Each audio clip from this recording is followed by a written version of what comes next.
মিষ্টির তো পাহাড় এখানে। নমস্কার বন্ধুরা, প্রীতমের আরেকটা ভিডিওতে তোমাদের সবাইকে ওয়েলকাম। আজকে খুব কচুরি খেতে ইচ্ছে করছিল, তো বেরিয়ে পড়লাম রাস্তায়। দেখি রাস্তা আমায় কোথায় নিয়ে যায়, কিন্তু রাস্তা আর কোথায় নিয়ে যাবে? বিচ্ছিরি গরমে, উত্তপ্ত রোদ্দুরে এই রাস্তাটা মনে হচ্ছিল যেন মরুভূমি। তো এই মরুভূমি পার করে চলে এলাম একটা দোকান। তো মরুভূমি পার করে যে দোকানটায় এসেছি, সেই দোকানটা বলছে আমি আর জীবনে কচুরি বানাবো না। এইটা হচ্ছে সেই দোকানটা।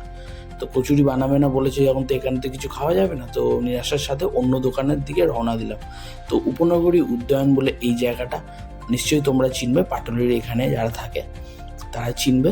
আর নিশ্চয়ই এই দোকানটাও তোমরা সবাই দেখেছো। এটার দোকানটার নাম হচ্ছে গুপ্তা টি। তো এখানে টি বাদে সব ধরনের খাবার পাওয়া যায়, যেমন লাড্ডু, বোঁদে, গজা, জিলাপি, ক্লাব কচুরি, খাস্তা কচুরি, গজা, মালপোয়া সব ধরনের পাওয়া যায়। কিন্তু এখানে স্পেশাল আমার খেতে ইচ্ছে করছিল কচুরি। তো 2 পিস কচুরির সাথে আলুর তরকারি আমি নিয়ে নিয়েছি। খুবই খেতে টেস্টি ছিল। আর এই ভিডিওটা যদি ভালো লেগে থাকে লাইক করে দিও, কমেন্ট করে দিও। এরকম ভিডিও আরও দেখতে চাইলে সাবস্ক্রাইব করে দিও। তো তোমরা সাবস্ক্রাইব করো, আমি একটু ক্রিকেট প্র্যাকটিসটা দেখি।